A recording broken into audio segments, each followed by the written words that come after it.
Good evening. My name is Wallace Bradley, and I'm the host of the Bradley Report. I'm also the president of United in Peace, Inc. My show is being presented by United in Peace, Inc. And the issues that I bring before my viewing and listening audience is done by none other than the producer of this show. And she happens to be the chairman of United Peace, Inc. And that's Terry Marsh Bradley. Got a very interesting show. As you know, this is the last show for this year, 2024. Okay? And it's a special show to me because the last day of Kwanzaa is Amani. And that's the sister that helps me to put everything on the screen. And you know, Amani is faith. And you know I've been talking about this on my show all the time, that I ride by faith in God. You know what I mean? And I believe that the book of Job is my roadmap. We're going to talk about the schools and something that's very important. As you heard me say, I was blessed by God that my mother had told me to get a pardon. And now we're hearing that Biden got the pardon, and we're going to hear where former congressman in the 2nd Congressional District, my friend, Jesse Jackson Jr., is not only asking for a pardon for himself and his wife, but a pardon for millions of other individuals that have done their time. So without further ado, let me say to God be the glory. Sister Amani, let's get on with our story. A win today for embattled Chicago Public Schools CEO Pedro Martinez. In an extraordinary move, a judge issued a restraining order against members of the school board, telling them to steer clear of district negotiators hammering out a new contract with the teachers union. CBS News Chicago political reporter Chris Ty was in court today. And Chris, this all comes just days after that same board voted to fire Martinez. That's exactly right, Joe and Marie. There are a lot of moving parts in this story. To set the table for it, let's just talk about this. Brandon Johnson used to work for the Chicago Teachers Union. Earlier this year, the entire Chicago School Board resigned. This fall, Johnson replaced all of those school board members who just this past Friday voted unanimously to fire Pedro Martinez. There's a caveat in his contract, though, that keeps him on the job for 6 months if he chooses. He has chosen to stick around. All of this going on as the district and the teachers union trying to hammer out a new contract for teachers. Notice is hereby given to terminate without cause the employment of Chief Executive Officer Pedro Martinez. The very first business day after that vote to fire Martinez, several members of the newly appointed Johnson School Board took the rare move of arriving uninvited to contract talks between CPS and the CTU. But hammering out that deal is the contractual job of CEO Pedro Martinez. Feeling his job was being undercut, he took the matter to court this Christmas Eve. It was a demonstration of we are in charge. This is who's in charge now. Remember, never asked me or my team about going there. They surprised them and said, look, this contract has to be done as soon as possible. Martinez attorney says board members hijacked negotiations. Martinez told the judge his team was told by CTU negotiators, we hold all the cards, and that his team felt intimidated, noting board members for the district huddled not with district negotiators, but with the union. Even yesterday, as early as yesterday, when board members showed up, they went directly to the CTU. The representative from the city who has been there every day strategizes with the CTU, does not strategize with our district. The teachers union late today saying that's just not true. No, that didn't happen. It did not. No, they caucused with CPS. They didn't caucus with us. They caucused with their team. In the end, the judge agreed with Martinez, issuing a temporary restraining order, keeping board members out of negotiations unless Martinez asks for their help. I'm disappointed that Pedro believed that he had to go to a courthouse to be able to interact powerfully.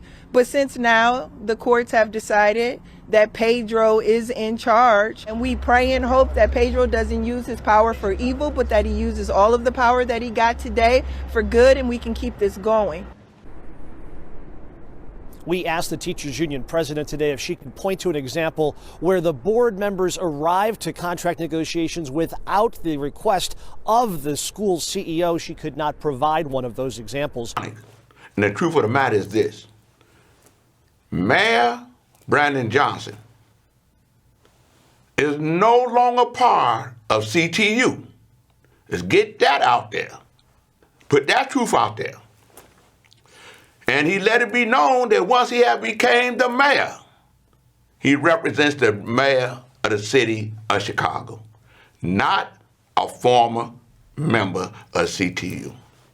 And another note, since when have you known a CEO of anything, any company, or of any board has more say-so than those that had it? Is understanding the seriousness of why it's so important that the CTU contract with CPS gets solved before Trump becomes the president, because he's trying to get rid of the Department of Education. What's key and what's important is that we got to constantly fight, because we losing the rights that we have fought for. The affirmative action, they taken away from us. Well, we fought to get that. They took away the women's rights to have say-so over their bodies. We all fought for that. Now they want to eradicate the Department of Education to guarantee that we get fair education for all the students in our schools, so that we can teach the African American history in our schools. Let's go to work. Think we got it together. Also, still no deal in contract talks between CPS and the Chicago Teachers Union after both sides returned to the bargaining table today. WGN political reporter Taman Bradley is in the newsroom with the latest. Taman. Lourdes and Ray, good evening. A source close to the CTU-CPS negotiations says after weeks of momentum, the talks have slowed down. Still, the union's bargaining team is bragging to rank-and-file members about gains. Chicago Public Schools remain closed for the holidays while teachers and district officials work on a new contract. It looks like there won't be a deal before the calendar hits 2025, based on this post today on the Chicago Teachers Union website. The teachers report progress on their critical issues, including staffing improvements and support for bilingual education, though they add, quote, CPS is still stonewalling on key demands. CTU says there's an agreement to add 6 dual-language schools next year. They also say they secured commitments for 30% to 40% increases in coaching stipends, as well as $10 million annually for transportation, equipment, and uniforms. And in a non-classroom item, CTU says there's an agreement between the union, district, and the city to provide housing support for students in need. Last week, Union President Stacey Davis Gates stressed she wants a new deal before President-elect Donald Trump is sworn in on January 20th. We're trying to make sure that we build a force field around the most vulnerable. The incoming president has said that he intends to dismantle the Department of Education. The district and CTU are still arguing over pay. The teachers say the district's 4% cost of living proposal is decent, but they want guarantees the district won't lay off or furlough workers. And other areas of dispute include class sizes and teacher evaluations. The contract talks continue with the district mired in controversy. Mayor Johnson, on leave from CTU, replaced the entire board after CEO Pedro Martinez refused to resign. Johnson's new board fired Martinez, though contractually he'll remain on the job for 6 months. Martinez went to court where he secured a temporary restraining order to prevent the board from interfering with his job. We reached out to CPS for comment. We've not heard back. Lourdes and Ray? We're going to continue to fight for education. We're going to continue to fight and support the teachers within those schools.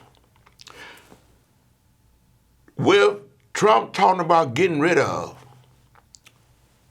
the Department of Education, it's affecting everybody, even the children of his MAGA movement. If they have a disability, that means they can never get the benefits within public education to add and assist those. Okay? So, what former Congressman Jesse Jackson Jr. is speaking on a pardon.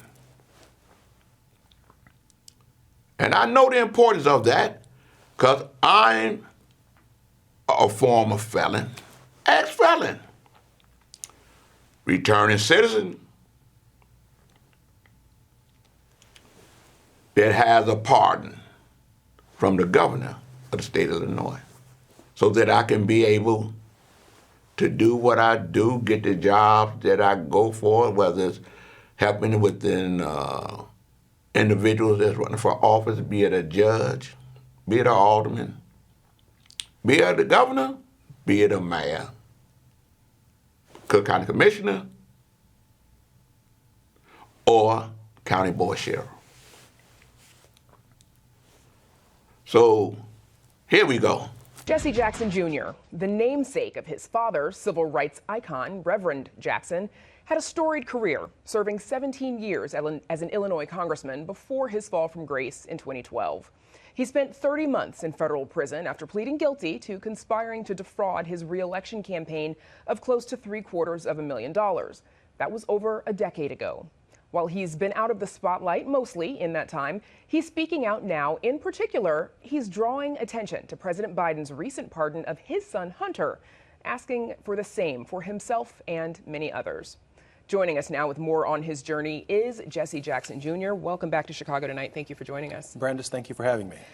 So in a letter to President Biden, as we mentioned, your father, Reverend Jackson, wrote, quote, "I write to you today to respectfully urge your consideration for a full and absolute pardon for your son and for mine, former Congressman Jesse Jackson Jr. He has devoted his life to what he refers to as his ministry to public service and to fighting for equality and equity in civil and human rights for all Americans." What would a pardon mean for you, both personally and professionally? It would change the course of my life. It would be the official act by the President of the United States on behalf of the American people to say that you are forgiven. But not just forgiven, I'm asking for it. But I didn't ask just for myself. When I was released from prison, I did not file for a pardon application. I did not file for a pardon with the Obama administration. I spent my time advocating the Obama administration and subsequent administration for millions of men and women who've paid their debt to society in full to be considered for the president's pardon. And I said at that time that I'm at the back of a very, very long line of Americans who served time. They made mistakes. They erred in their lives. But that the President of the United States and the Constitution is the only vehicle that can restore their lives. Even when I was exiting prison after I was sentenced, I said, I still seek forgiveness. And I still seek the restoration and the resurrection of my life and the life of others. And I'm still right there. Why not file for your own pardon or complete your own application at the time? Did you feel it was because it was better to advocate for many others? Why not go ahead and get yours started in the process? Because we learned just this week that you don't have to file for one. Hunter Biden didn't file for one. Paul Manafort didn't file for one. Richard Nixon didn't file for one, because the process does not require a pardon application. And in fact, to use some of my time while in prison, I was helping men who could not read or write fill out these pardon applications, and I ended up being thrown in solitary confinement because they said I was being disruptive by helping men understand their rights, the right to fill out this application, which ought to be clear to every American right now that it is unnecessary. This is a unilateral, unfettered decision by the President of the United States. Democrats and Republicans have misread it. They've not used it correctly. They've used it to help their friends, their political cronies, and their family members. But it's in our Constitution as a people. It belongs to bus drivers. It belongs to women, to a woman who might have stolen a loaf of bread to feed her family and then was subsequently convicted, tried, and sentenced. It's an act of grace. It's the restoration of her life. And in the final analysis, it is the only tool that we have in the Constitution that provides a balance to justice. When a sentence is given that overreaches, that where the punishment is greater than the crime, the President of the United States has something in the Constitution called the finger of God. It is the power to reach into the states. It is the power to reach into the law and balance the scales of justice. Finger of God, also the title of a book that you completed that maybe we'll get to a little bit later on. Remind us, some of the challenges that you experience. You're a former congressman, but you also have a criminal background now. Remind us some of the challenges that come along with that. Well, when I was elected in 1995, I had a big name, but I had no money. I didn't realize quite the gravity of what it meant to live in Chicago and live in Washington. So to the tune of about $75,000 a year, I lived in my campaign. The Chicago news media got it wrong. Jesse Jackson Jr. took $750,000 from his campaign, or even in your opening, $750,000. Over the course of 10 years. $75,000 over the course of 10 years, $75,000 a year to live in two cities, Chicago and Washington, to go to work every day, to not miss a vote in nearly 17 years. As a congressman, yes, I lived in my campaign fund, and I owned my behavior for that.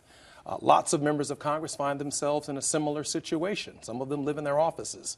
Some of them live literally in their cars because they live in Maryland or they live in Virginia. But imagine the congresspersons from Ohio, or the congressperson from California, or the congresspeople from Hawaii, very expensive territories. I didn't come to Congress a millionaire. I came there nearly fresh out of college, certainly fresh out of the seminary and fresh out of law school, determined to be of service to my constituents. And obviously post-prison, there are a lot of what we call and have done lots of reporting on permanent punishments that follow you around, that make life challenging. Almost impossible to get a job. Someone Googles your name and your name shows up, having been through this process. I was doing a radio show here in Chicago not long ago, and a young man called in, well, maybe an older man. His name was Larry.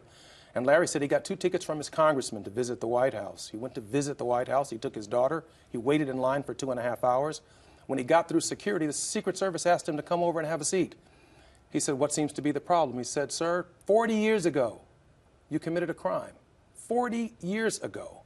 Your daughter's welcome in the White House, but you can't get in the White House." And on that moment, he said, "I'm voting Republican," because he was trying to get into the Joe Biden White House. Is it possible that our system actually holds a conviction from 40 years prior over a person's head? Think about Cliff Kelly at WVON, convicted 50 years ago. Think about Harold Washington, a tax offense, still unpardoned. So I'm advocating for Harold Washington's pardon, I'm advocating for Cliff Kelly's pardon, and I'm advocating for bus drivers and anyone else who needs the grace of God in their life, because at this time in our country, I think we all do. Some Biden critics say that granting a pardon for political crime sets a dangerous precedent. What do you say to that?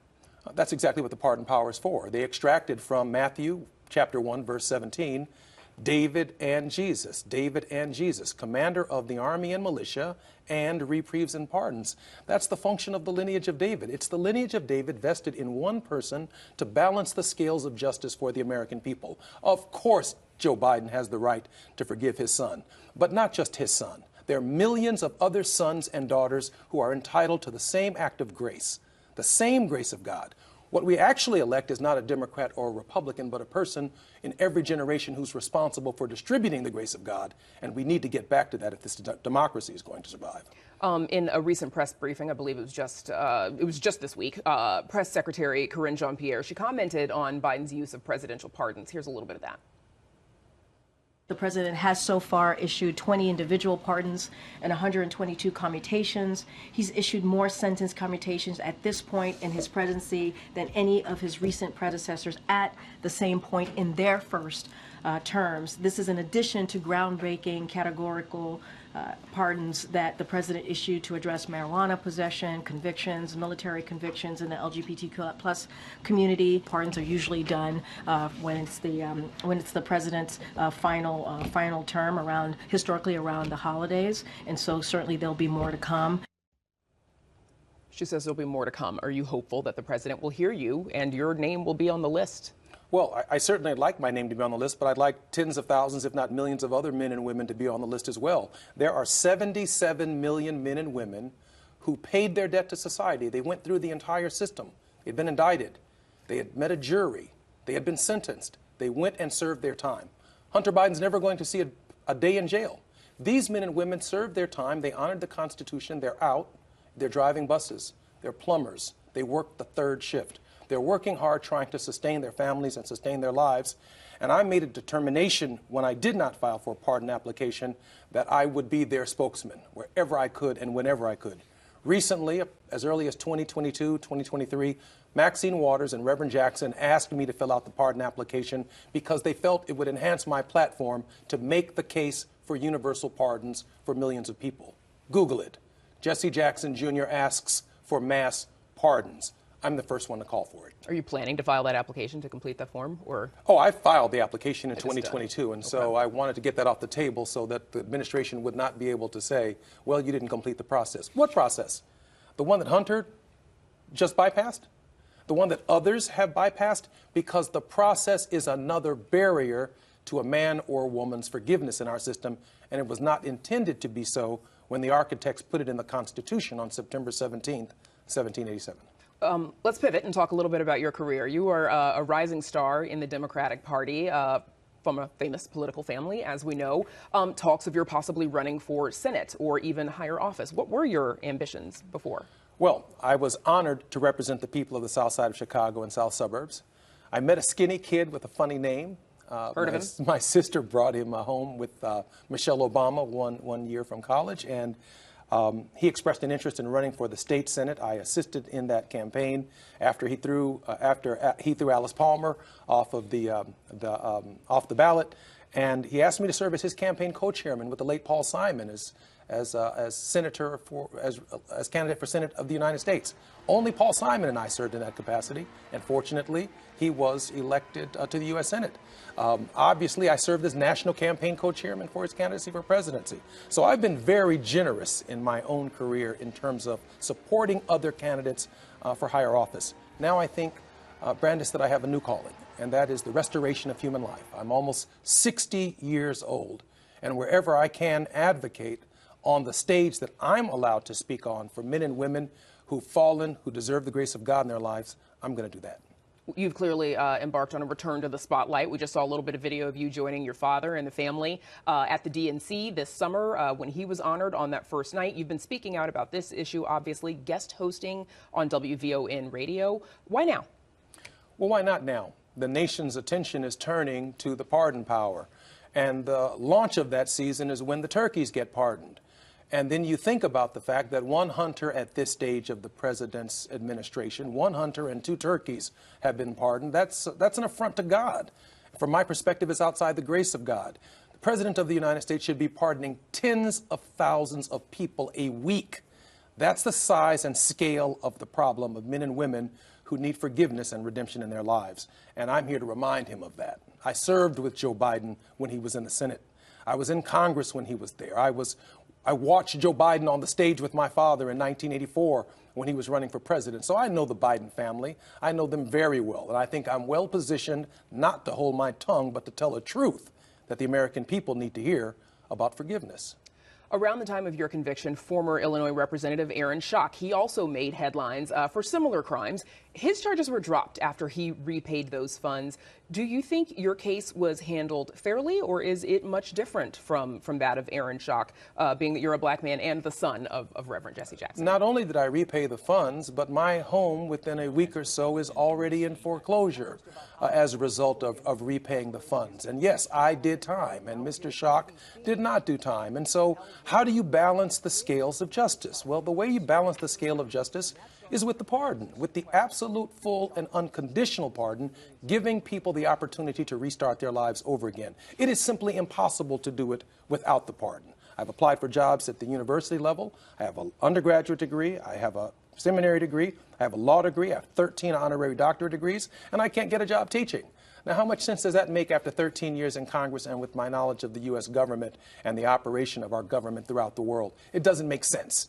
And so if I'm going through it, then a bus driver is going through it. A plumber's going through it. A construction worker is going through it. Somebody's child, their life is no different than mine, no better than mine, no different than Hunter's. They need the act of grace in their lives to begin their lives again.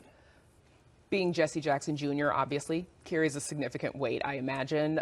You are your father's namesake, of course. How do you balance whatever expectations, might come with that name with your own personal ambitions and desires? I accepted a long time ago, Brandis, that my father's friends, I have inherited them. And I've also inherited his detractors and, if you will, his enemies or his frenemies, neither of which I have earned. I've not earned my father's friends and I've not earned his enemies, but I've had to work hard to convince his friends to be mine, and I've had to work to convince his enemies that I'm different, that I work, that I represent people, that I have my own ministry, and that I mean business when it comes to my ministry. And that ruffles some feathers because I'm not little Jesse. I'm not just Jesse's boy. I have a perspective at 60 years old that matters to me and the history of our nation, and more specifically, the history of our people. What advice has he given you? When you get knocked down, you get back up. The ground is no place for a champion. Key about this is that what he was saying is profound. We see where President Trump is talking about freeing all those individuals that attacked the Capitol.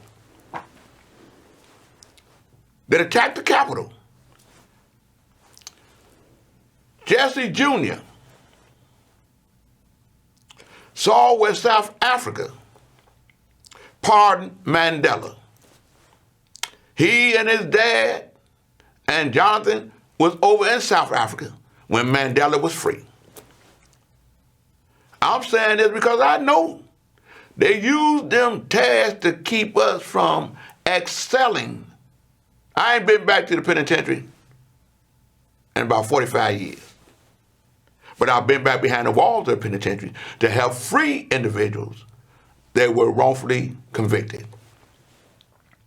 And on that note, I believe that Larry Hoover should receive a pardon. I believe Jeff Ford should receive a pardon. But I thank Jesse Jr. And I thank God for Biden. And I thank God for Jesse Jr.'s father because he helped me to get a pardon. Not only that, he allowed me to be a part of a delegation to go to the White House to meet with President Bill Clinton to try to get him not to support that crime bill in 1994 that they now realizing that it was wrong. And I want to say to God be the glory. That's my story. And in my words, you better listen.